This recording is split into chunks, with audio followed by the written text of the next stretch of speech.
Imagine being asked to leave your own apartment overnight just because your roommate's conservative mother was coming to visit. Was he wrong for refusing? Welcome to AITA Highlights. We bring you the most compelling stories from Reddit's Am I the A-hole community. Let's get into it. Our story comes from a 23-year-old college male student who lives in an apartment with two roommates, both women. One of them, let's call her Sana, is Muslim, and the three of them have lived together for over a year with no real issues. But then Sana told them that her mom was visiting for the weekend. Now, here's where it gets tricky. Her mom is very conservative and religious and does not approve of her daughter living with male roommates.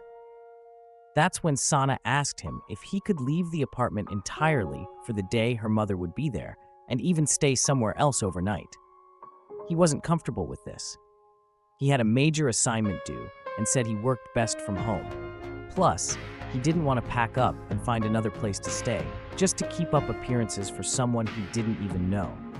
And, most importantly, he paid equal rent and felt like he had just as much right to the apartment as anyone else. Still, he tried to compromise.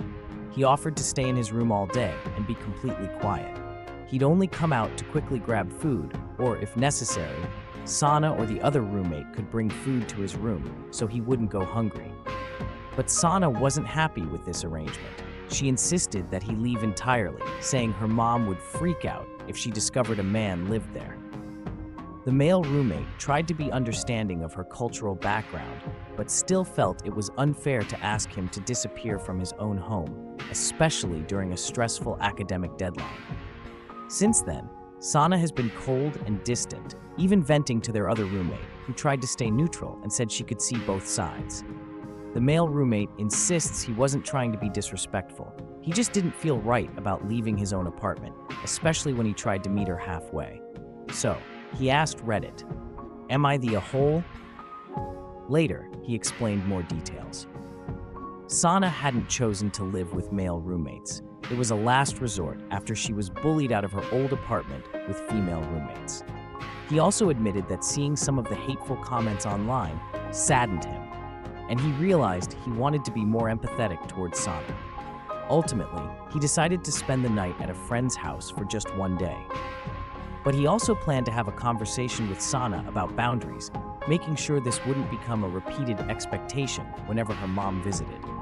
So, what did Reddit think? The consensus was clear. Most commenters agreed that the narrator was NTA, not the a-hole. One said, "Tell Sana that if she pays for a hotel room, food delivery, and any extra costs, then sure, move out for a day, but not at your own expense." Another commenter wrote, "She moved in with a man knowing this would most likely happen. Either she faces her mom or she finds another place. It's not on you to vanish from your own home." And another pointed out, "It's not unreasonable for her to ask, but springing it on you with little notice is the wrong way to go about it. You pay rent, you have a right to be there." In short, while people understood Sana's situation and cultural pressures, most agreed it wasn't fair to demand that a paying roommate completely leave the apartment. So, was the roommate wrong for asking him to leave, or was he wrong for refusing? So what's your verdict? Let us know in the comments. For your daily dose of Reddit drama, subscribe and hit the bell. See you in the next one.